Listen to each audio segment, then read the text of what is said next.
Okay, I think we'll go ahead and kick off. Good morning, good afternoon, good evening, everyone, wherever in the world you are. My name is Mike Lin. I am the specification maintainer for htsget, a new global alliance protocol for securely streaming genomic data over the web. And I'm speaking today on behalf of the large-scale genomics workstream, which I'll explain a little bit what that is, but it's one of the subgroups within the Global Alliance for Genomics and Health.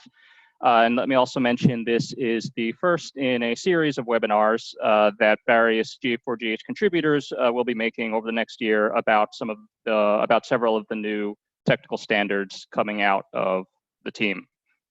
So let me start with the elevator pitch, kind of for what htsget is and the role it plays. So htsget is a web protocol for accessing genomic data over the web in the pretty standardized incumbent high throughput sequencing formats. That's where the HTS comes from, namely BAM, CRAM, and VCF. So their implementations of that are in things like HTS-lib and HTS-JDK, those software libraries, which is where the name htsget derives from. For accessing genomic data over the web, the htsget protocol supports a protocol between the client and server so that the client can query or subset a, let's say, large whole genome data set by a desired genomic range. So whether it is read alignments in BAM or CRAM or variants in VCF, if the client over the web is only interested in, let's say, a particular gene or maybe one chromosome, they can fetch only that subset of the data or transfer only that subset of the data from the server, as opposed to having to download the entire file and then kind of slice or subset it locally. Importantly, also, the protocol is intended to be implemented by a number of different service providers, but expose a uniform security and authentication layer via the OAuth protocol. So, so that even in kind of different, whether it's cloud environments or localized infrastructures, there's kind of one way that clients can authenticate themselves to various different services. And that's very important, of course, because the genomic data is often access controlled and private, and although HTTP is a very common kind of web data access mechanism, the means of authenticating and securing that traffic tends to vary in incompatible ways between different service providers. The htsget clients include command line tools, genome browsers, bioinformatics pipelines, analytics. We'll show some examples of those during the talk, and the servers include repositories and archives, large data archives, cloud services that use the underlying cloud object storage, data sharing portals, as well as even internal to a cluster computing or HPC environment. In the talk today, I will kind of just briefly introduce for those of you just dialing in for the GA4GH and the large-scale genomics workstream, we'll overview the protocol itself, go through a number of example applications of how it can already be used today. I'll review some of the existing implementations that have arisen out of the GA4GH and open source community, and how we kind of test their interoperability, and of course, how you can get involved. Let me say at this point, just so you know, I come myself from a software and bioinformatics background, meaning I'm quite a geek. So let me definitely in the Zoom Q&A welcome any questions during the talk. If I use some jargon or acronyms, sometimes I can't help myself, that's not clear. By all means, please punch that in. And also, we'll definitely have plenty of time at the end for open Q&A. But if I can kind of clarify any weird terminology I use, please do remind me too. So the Global Alliance for Genomics and Health is an kind of international standards making body that brings together a lot of the genomics and healthcare community. It's been around about 5 years now. I've had the privilege of being involved since pretty close to the beginning. But the mission statement here, we aim to accelerate progress in genomic science and human health by developing standards and framing policy for genomic data sharing. The group is organized around a dozen or so driver projects you can see here. So namely, large kind of genomics and healthcare related projects that aren't operating under the umbrella of the Global Alliance per se, but have developed a kind of affiliation or collaboration with the organization to kind of transmit the real practical requirements and pressing issues to the group of volunteers and participants, and make sure that the work that the technical standards making and policy development work is actually relevant to make an impact in the projects from around the world that you see here.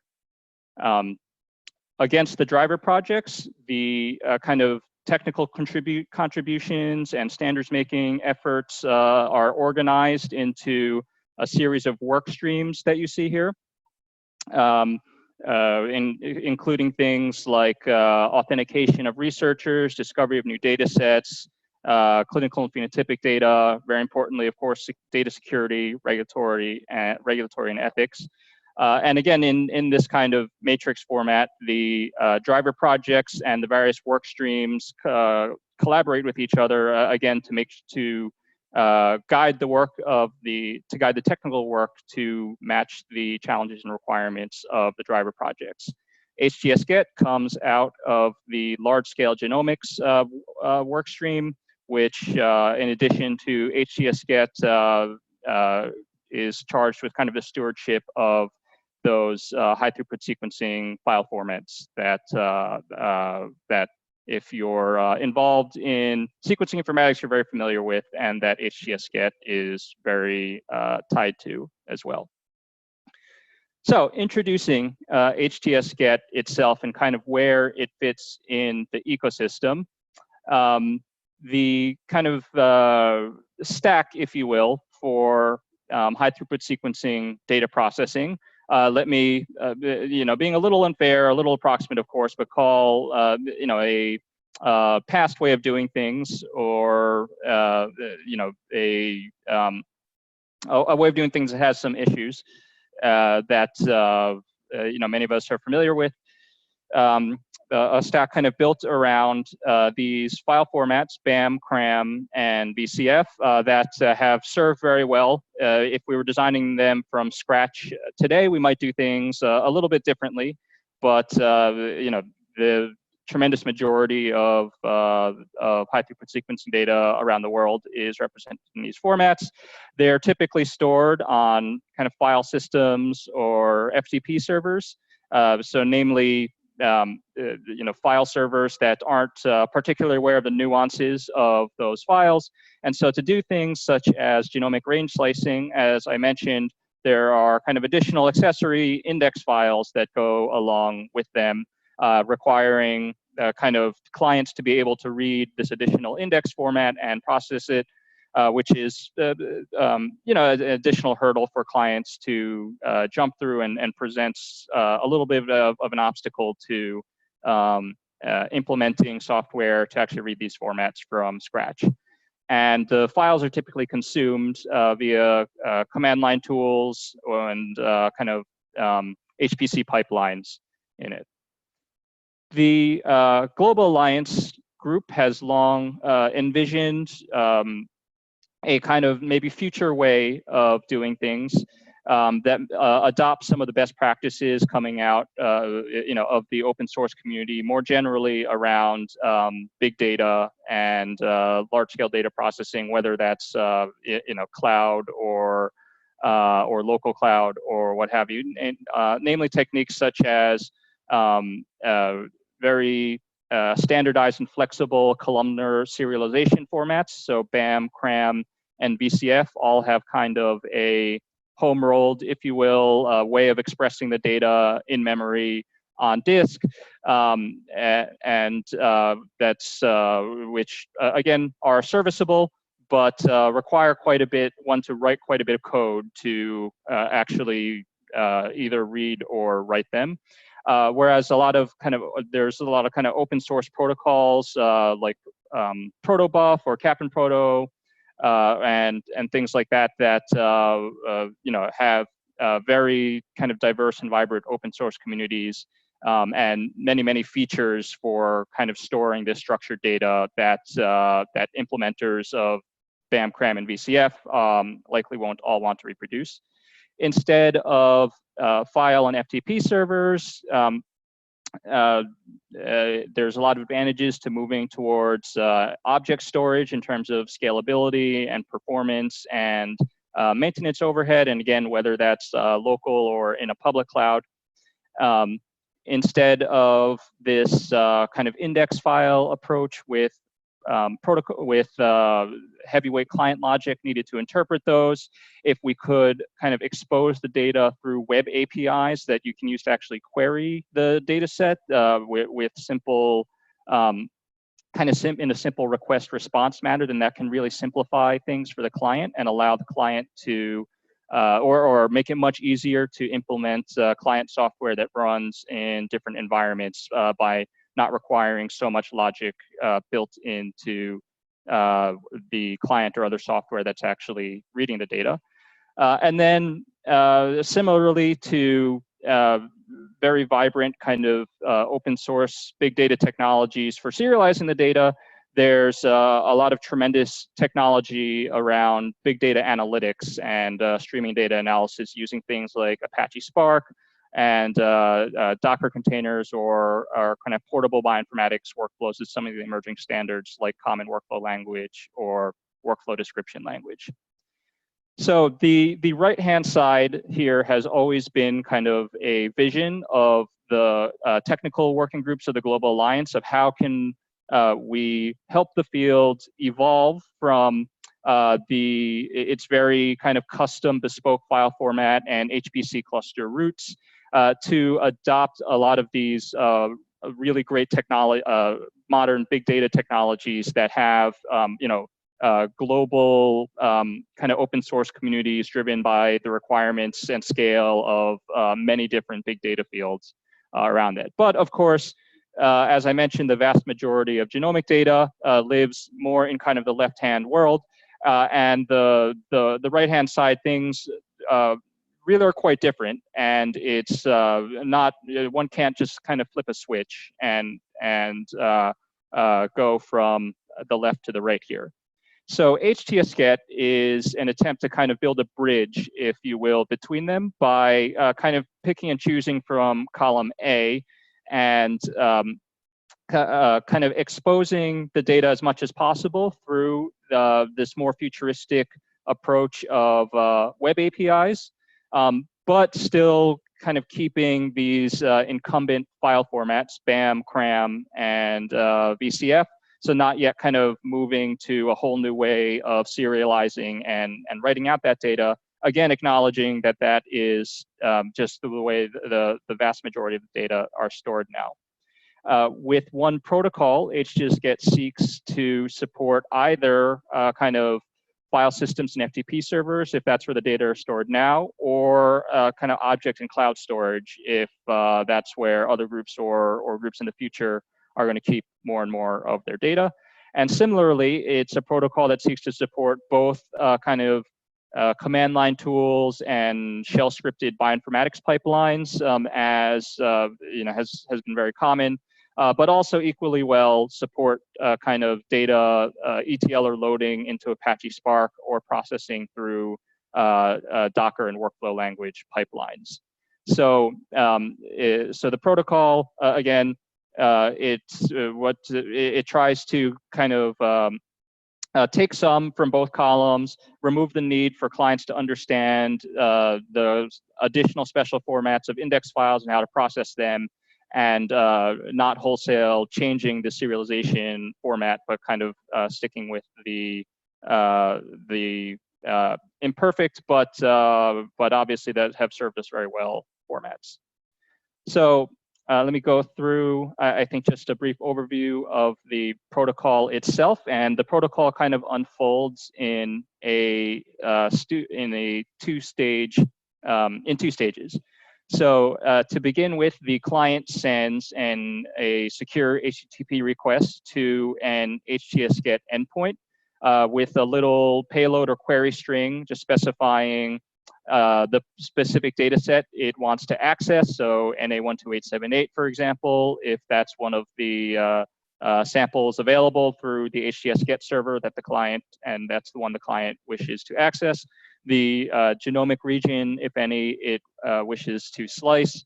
The file format. So for example, the htsget server may be able to expose read alignment data either in BAM format or in CRAM format, potentially, or perhaps the client might be responsible for that conversion, but in any case, it can specify it.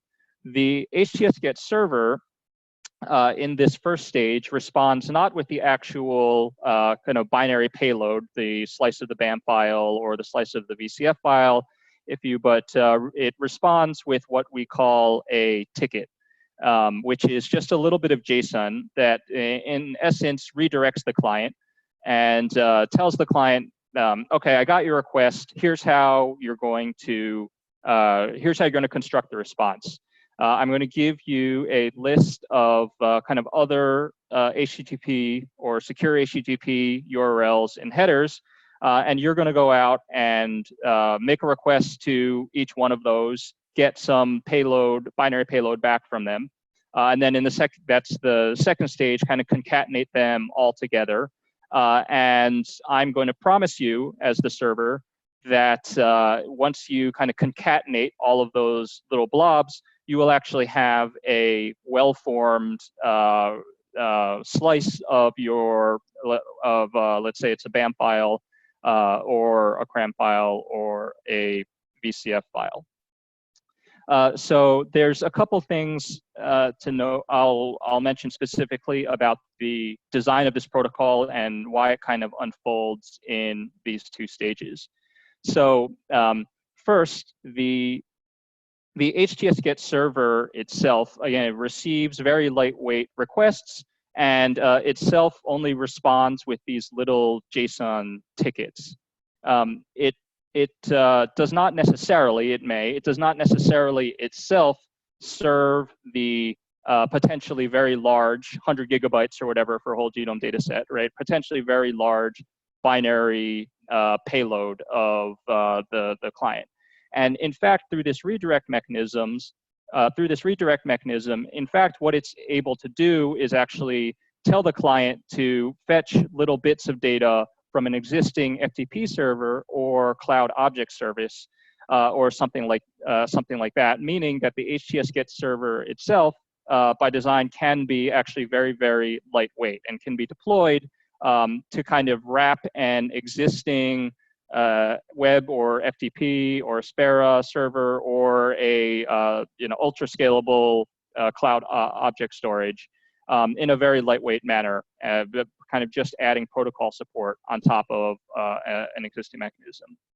And the second thing about this protocol I'll mention is that by dividing the payload into this series of blobs or chunks, the client can actually fetch those in parallel, which facilitates a much higher potential throughput by making kind of parallel requests for the large payload data, and also permits retries and restarts of those, so that very large data sets can be transferred quickly and reliably, even if the connection is somewhat flaky.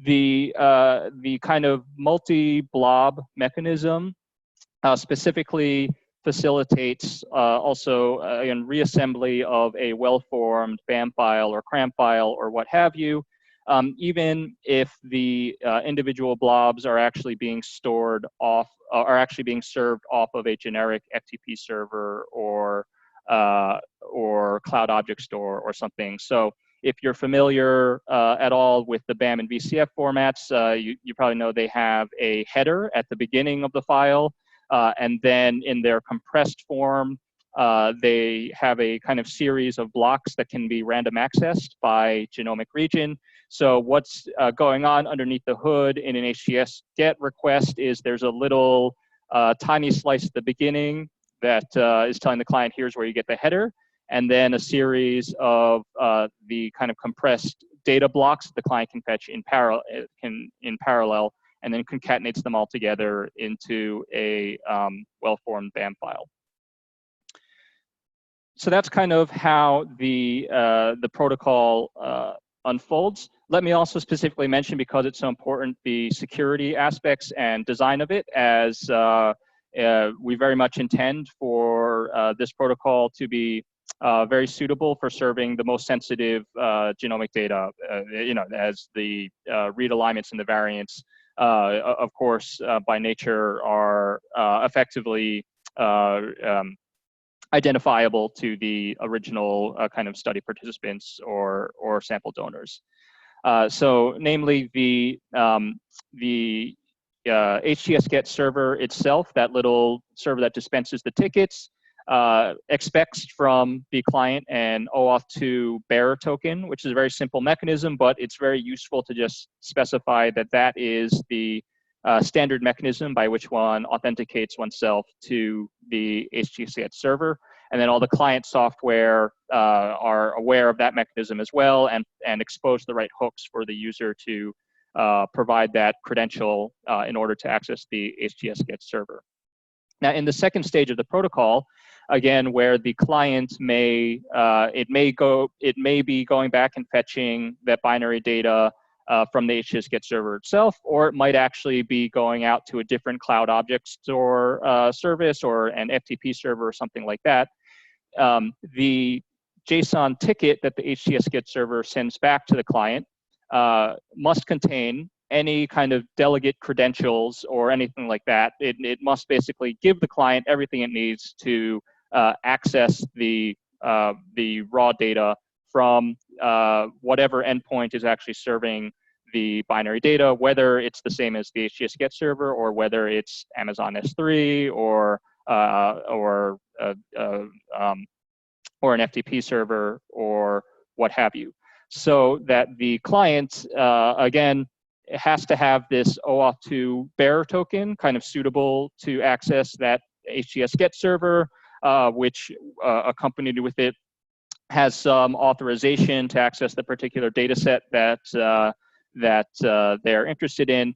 But after that, the server is actually expected to provide any additional delegate credentials for accessing the downstream. So the client, by following the protocol, will kind of automatically receive and do the right things with those credentials, although of course they need to be handled properly, and there's some guidance in the specification on how to do that. And then underlying all of this, of course, is TLS encryption of all traffic, including the request response from the htsget ticket server itself, and of course the actual payload data then retrieved from whatever endpoint that is. So the security design here, all the Global Alliance kind of products and protocols go through a kind of independent, separate security review through the security work stream of the technical working group that that reviews the kind of security aspects of the proposed protocols, provides feedback, and has mechanisms for kind of receiving and addressing potential security issues with the protocols and products. All right, so this is basically what the protocol looks like overall with its security. So now maybe the coolest part of the talk, let me go through just a few neat examples of how this has been deployed and from the client and the server side. So to begin with, there's a genome browser, igv.js software. I'm showing a screenshot here that is served from an htsget server. So the IGV.js software, which you may be familiar, it is pretty popular, and it's used in things such as the Exec and Nomad genome browsers to expose the kind of read data underlying the variant calls across the genome. So here I'm just showing a exon of my favorite gene because it's important to me personally, aldehyde dehydrogenase. And this is just showing the reads fetched from, sliced very efficiently from an htsget endpoint where the IGV.js software, to access this, it of course doesn't need to download the entire 100 gigabyte BAM file. It doesn't need to download a 100 or 200 megabyte index file of that BAM file or understand the index format. It just has to make these kind of pretty lightweight JSON request responses to the htsget server, and it gets a little BAM slice that it already knows how to understand and render.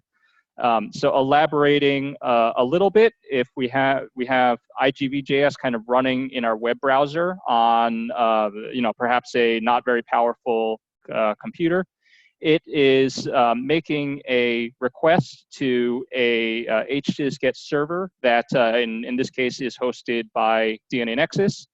That server is actually a very, very small cloud virtual machine, so something like 2 CPUs and 4 gigabytes of RAM or something like that. So not in any way suitable for being a web server for 100 gigabyte or well north of that data sets. But all it is doing is instructing the client to actually get that payload data from a BAM file that's stored on Amazon S3, and the server is just instructing the client, well, fetch these specific bits of the file off of Amazon S3. It gives it actual kind of byte coordinates, and the client concatenates those all together and gets the well-formed BAM slice. So what this means, of course, basically is that the htsget server we deployed and hosted in DNA Nexus is actually very lightweight and very inexpensive to operate, because all it's doing is kind of serving as an index server, if you will, for this very large data set that's stored on a very general purpose and of course almost infinitely scalable cloud storage service. And the large data and intense operations don't actually have to route through the htsget server. So we would be very comfortable actually even with having many thousands of concurrent users surfing this data or the 1,000 genomes data or others that are indexed by this particular server, because all it has to serve are these relatively lightweight requests, and the cloud object storage handles the heavy duty stuff. So this is built into this IGV.js software, which again is used by some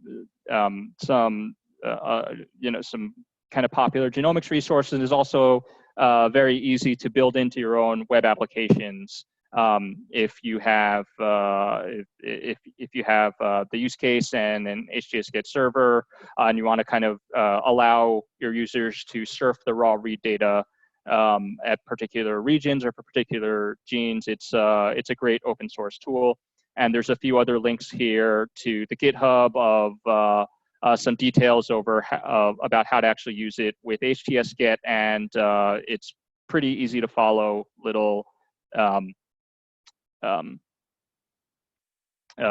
little implementation. Also mention, and if you're at all familiar with, or if you're at all hands-on with genome informatics, you're very familiar with SAM tools, which is kind of the Swiss Army knife of these SAM, BAM, and CRAM data formats. So almost universally used for viewing them or manipulating them or converting them or compressing them or anything like that.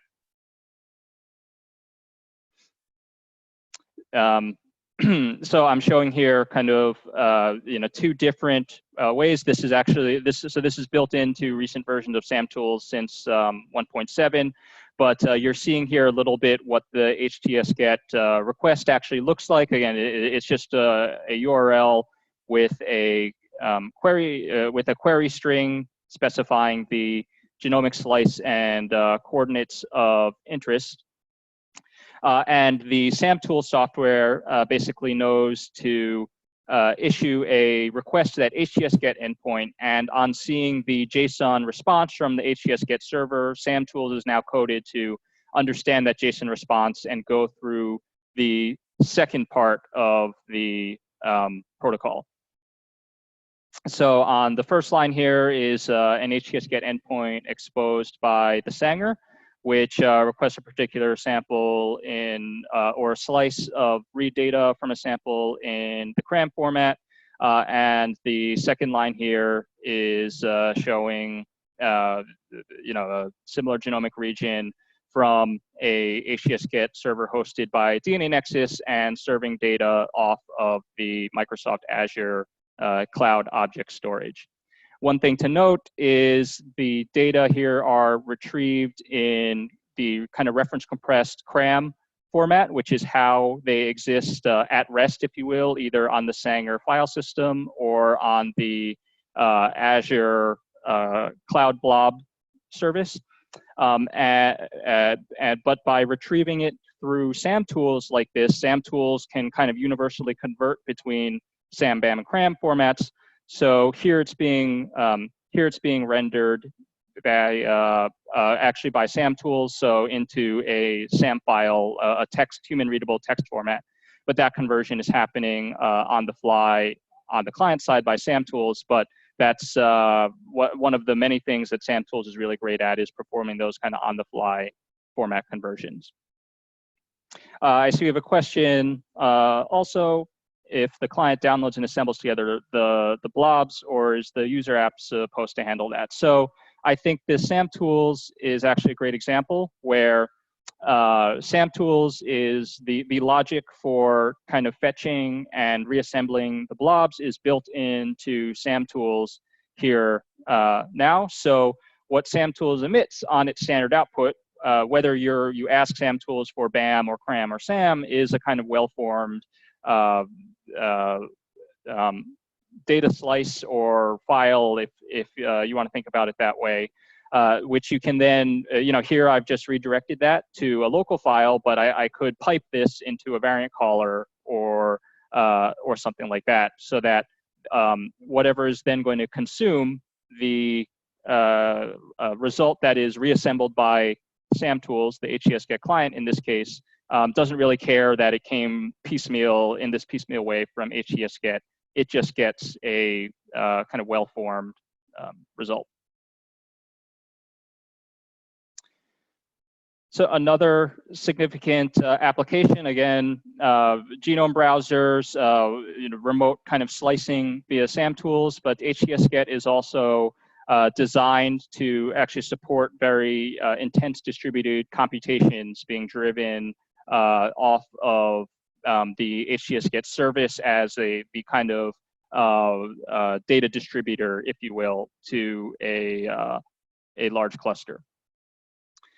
So just as a conceptual example, imagine we have a whole genome data set, maybe it's 100 gigabytes or something like that, and we want to parallelize the processing for variant calling, say, of that data set across a number of machines. Let's say one per chromosome is a very kind of simple and common way of distributing that. The genomic range slicing kind of capability of htsget makes it quite efficient, say, for each worker to retrieve just the slice of data that it intends to work on, rather than perhaps having to, again, understand a separate index file, or in the worst case, kind of download or transfer the entire data set and only read the bit that it's interested in.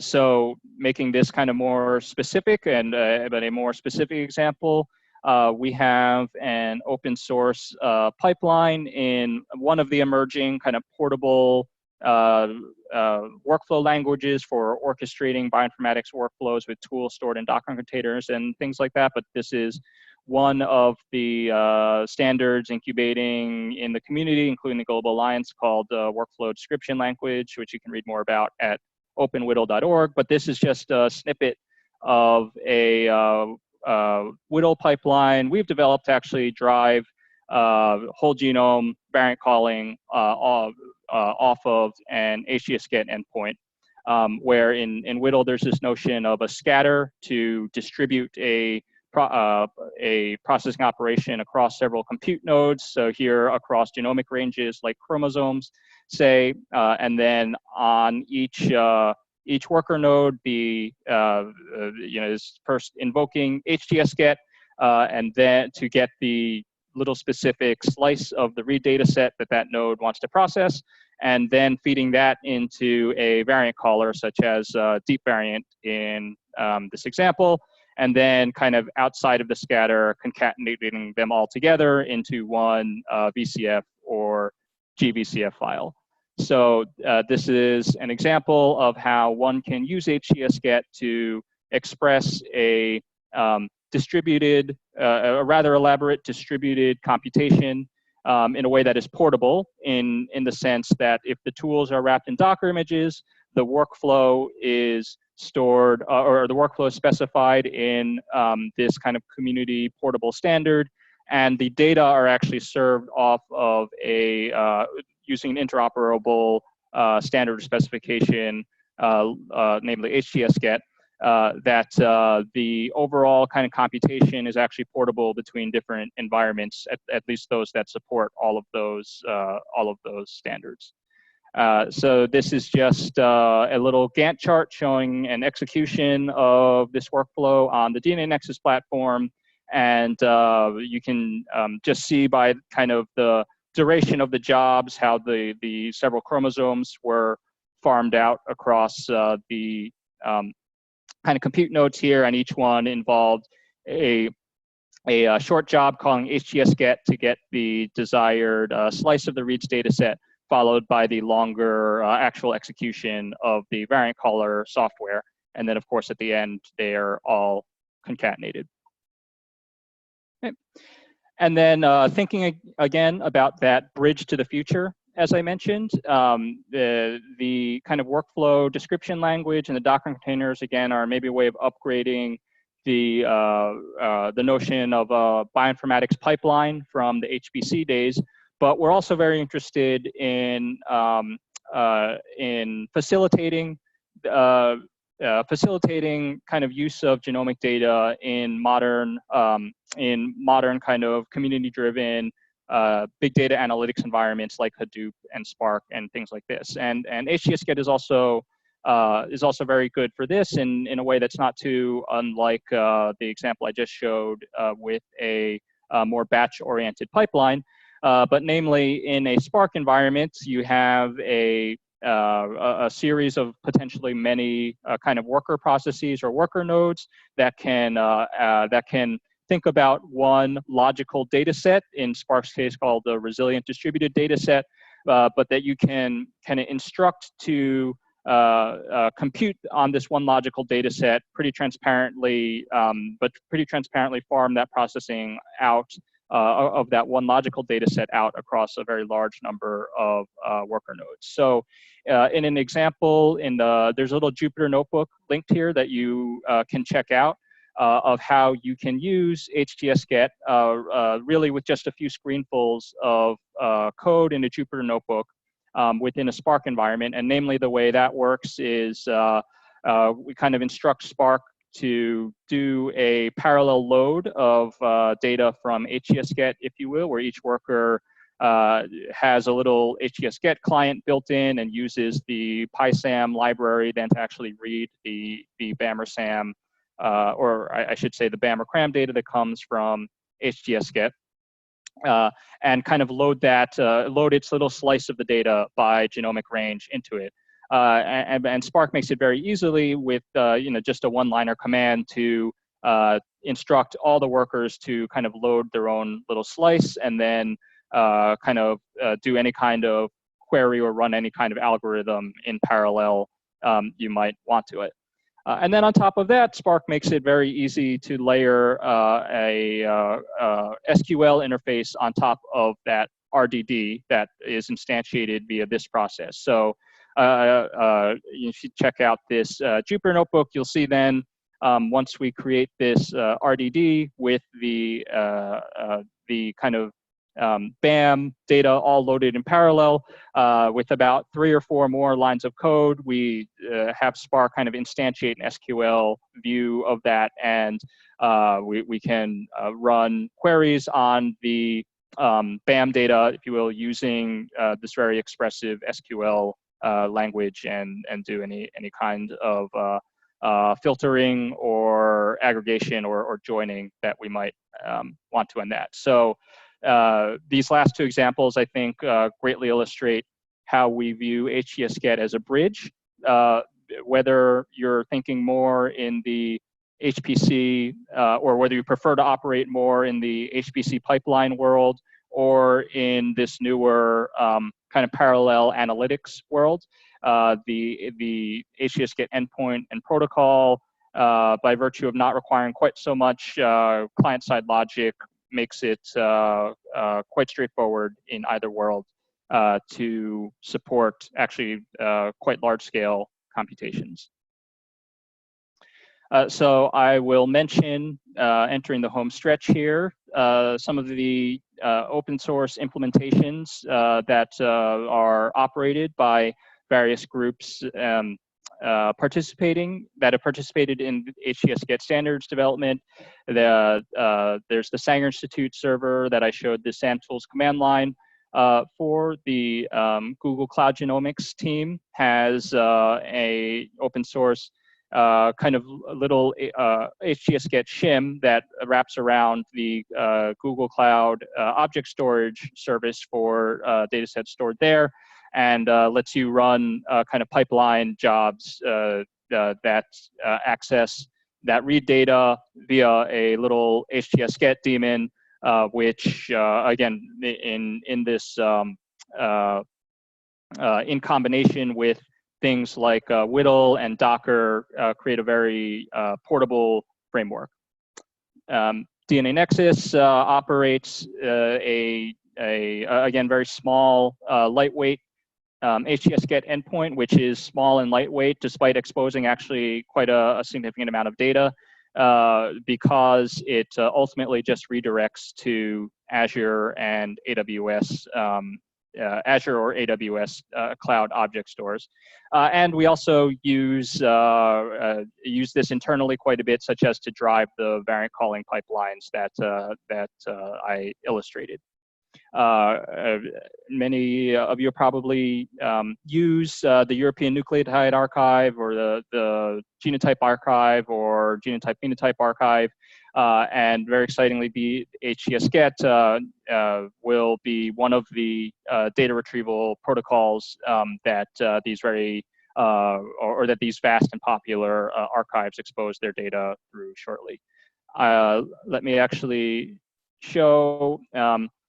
Linked here also, we have this little kind of directory webpage just with some test data sets that all of these different implementers of the protocol have all loaded for this interoperability testing purpose. But for NA12878, for example, we can click Sanger and it formulates a little SAMtools command line to fetch something from there, or I can click on the Google endpoint for this data set and get the equivalent kind of SAMtools command line to fetch it from there. So whichever server is hosted, whichever server is hosting there, you can use the SAMtools client to fetch and slice it from there. So more broadly beside these specific open source server implementations you can find on GitHub. This is the kind of logo explosion of kind of who's involved actually concretely in the htsget working group within the large-scale genomics workstream and doing either kind of client or server implementation. So I think we're really excited by the cross-section of the community that is interested and engaged with this so far, and of course we hope to engage more and more with potential either on the server or client side implementations. So to that end, let me just say a little bit about how you could all get involved. There's the actual specification for htsget. The kind of detailed, step-by-step of the protocol and all the kind of format details and all the fields and all the error codes and so forth are stored in the SAM tools HTS specs Git repositories. So that's the same place that the formal specifications for the SAM, BAM, CRAM, and BCF formats are stored. So in there, there's a markdown document with the formal specification for the htsget protocol as well, which is also rendered here.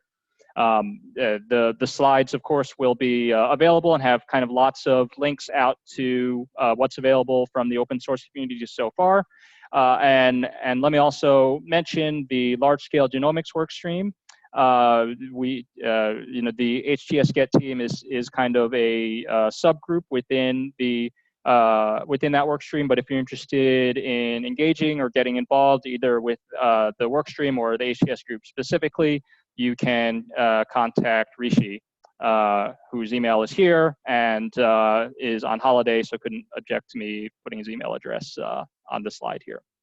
So we do hope, again, to engage more and more of the genome informatics community around this protocol, because, again, we've designed it, I think, to be a very smooth path, however you operate now, whether it is big file servers, right, with big directories full of BAM and CRAM files, right, or whether you have all your data stored in a cloud object storage, right, with OAuth security or something. The htsget provides a kind of very incremental and compatible mechanism to make it much more straightforward for clients to securely access data from different repositories, whether it's a genome browser or a large-scale pipeline or what have you. I'll also mention we recently had a brief publication in bioinformatics, which you can read more about too. And I'm also using this as in lieu of an acknowledgement slide. So these are kind of the core contributors to the open source htsget implementations and the protocol itself that are out there so far.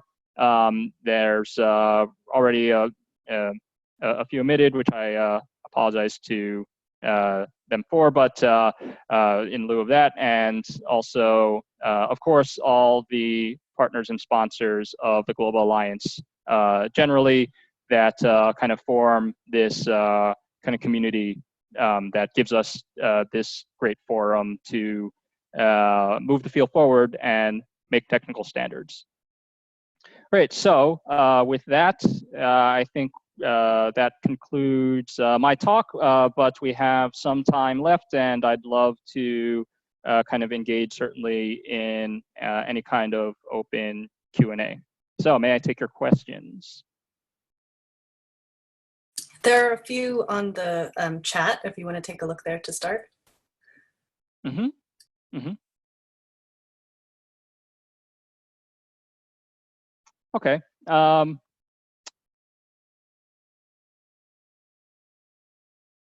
Okay. Well, so okay. So looking briefly, so kind of Colin has commented on it being problematic to access FTP sites over from a JavaScript client. And that's a great point.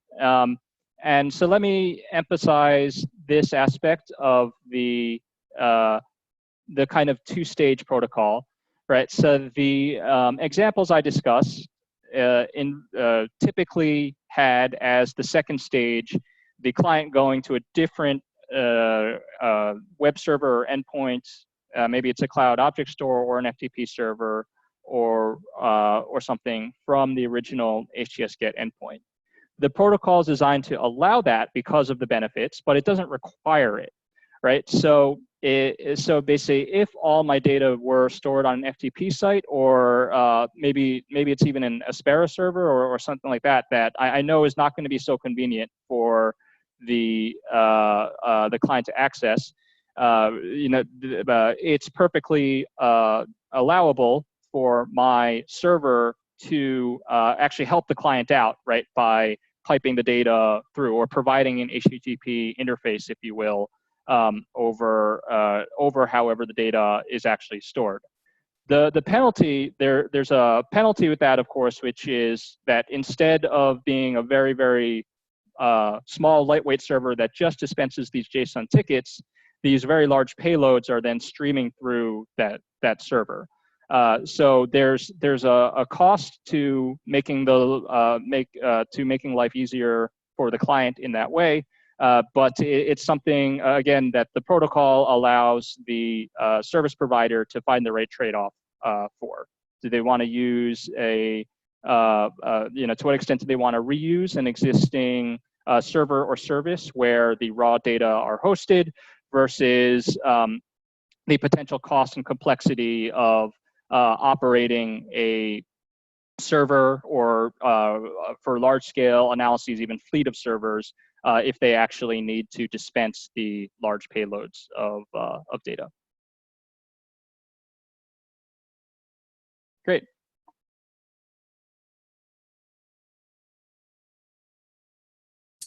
Dean, I think I just, yeah, sorry, go ahead. Go ahead.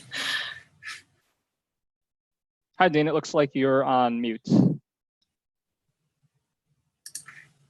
you speak? I'm talking. There you go. Oh, you can hear me? Yes, we can hear you now. Sorry about that. Yeah. So I wonder if you have any profiling for latency and throughput performance for the initial server requests. So the reason I'm asking is it's kind of related to email I sent to you earlier.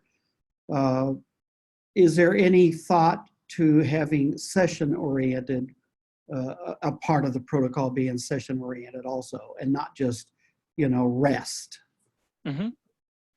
For performance reasons. So if you're doing hundreds and thousands of these and you want them to happen, Yeah. So this is a great question. I'll say two things. Number one, not kind of shown here, but actually I think in open pull requests on the htsget specification, right? So currently htsget is at version 1.0.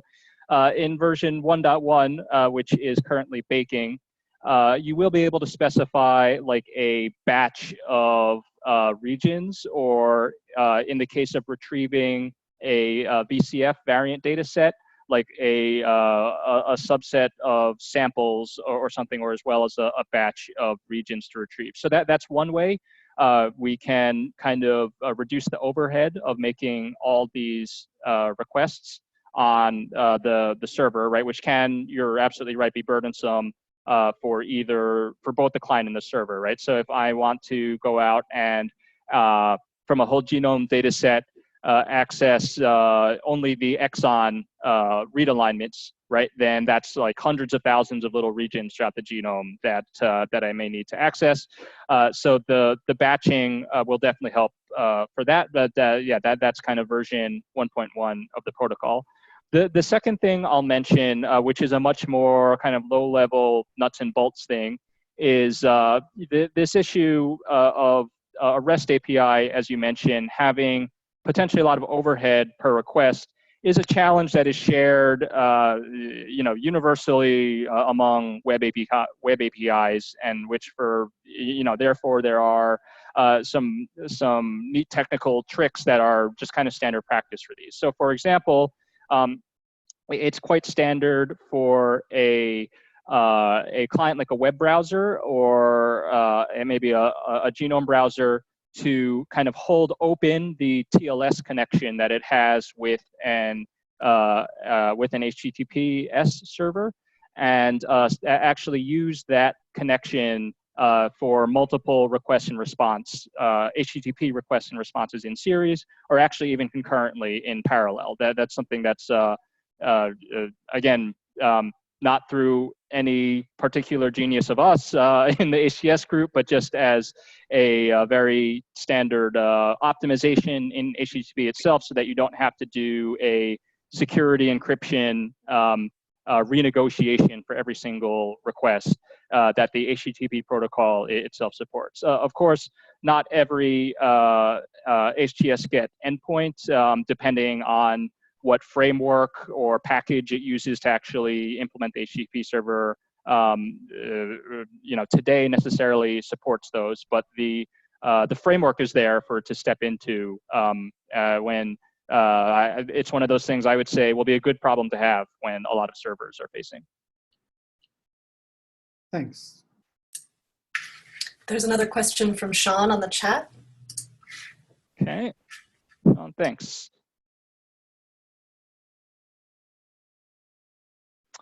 Oh, okay, so Sean's asking about, I think, a really great question about kind of recording access and logging, perhaps even a blockchain mechanism for reporting that. And Sean, I would say that that's not something I think that is there's a lot of emphasis on in the htsget specification itself, but in contrast to a file server, right, or something that might be typical today, once we are serving authenticated HTTP requests via a protocol like via a protocol like htsget, it is standard practice, a matter of course, right, that those can be logged in some form. That and that details about the payload can be logged, such as, of course, the identity behind the authentication token that was used, the specific data set that was accessed, and the details of the request, like the region. So it's your question is not something that the protocol itself spends a lot of or particularly specifies, but it's an example of the kind of thing that becomes almost a matter of course when we have moved ourselves from the kind of file server way of operating to this more web protocol oriented way of exposing our data. That if you expose a web service, certainly through a popular cloud framework, like any of the major public clouds have these very sophisticated ways to build super large scale web services that automatically feed their logs into some centralized analytics service or something like that you could then use to kind of reconstruct a breadcrumb trail of what some clients are doing, which of course is how a lot of big tech companies pay their bills. So you can imagine the feature set for that is very sophisticated and very mature.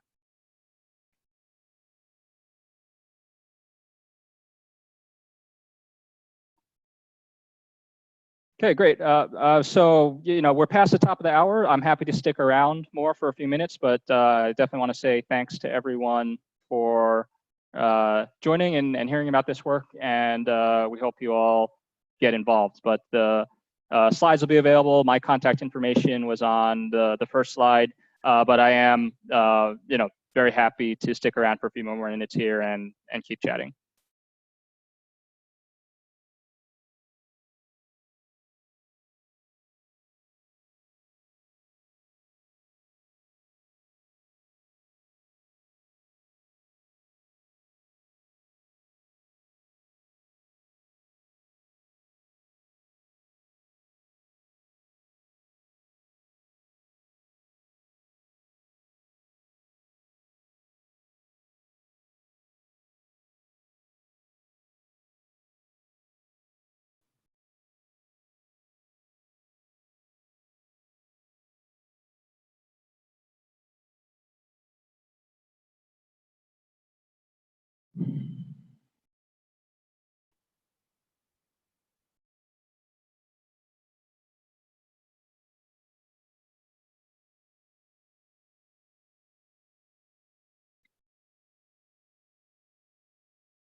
Mike, there's another question on the chat, if you see it, if you didn't see it.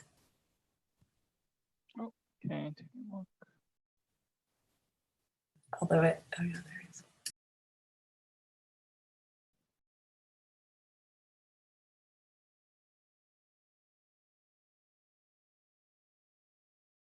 Oh, okay, yeah. So, so Sean followed up, I think, with a hypothetical example of which I think really actually hits on a lot of work going on more broadly through the Global Alliance around particularly managing the consent of the original study participants or patients, as the case may be, around access to their data. And so, Sean, I would say, again, this isn't something that is baked specifically into the htsget protocol itself, but as one of several emerging Global Alliance standards, the kind of aspect that you mentioned around is there a kind of how can one automatically but faithfully kind of control access to particular data sets consistent with the consent of the original study participants or patients. So there's actually a really kind of vibrant effort within the Global Alliance that is focused on that very question, namely the data use and researcher ID technical workstream. And they have some great products, I think, coming out on that question. And in fact, I want to say I just saw on my Twitter feed, like yesterday or earlier this week or something, that they just came out with a publication around a kind of automated protocol for example, a researcher with a particular interest, let's say in BRCA, to query some service, so maybe a server that also has an htsget endpoint, but query that service, what are all the data sets you host that I can use for this research purpose, which of course is a machine readable ontology, so that the server can, kind of fulfill that kind of request with in an automated fashion, without requiring, but of course still permitting a kind of human data access committee to go into a spreadsheet or something and try to figure out which data sets are suitable for that access request. So I would say the question, the point you're raising is one that's very important to the Global Alliance generally, and I can definitely suggest getting involved in that if it's really interesting to you.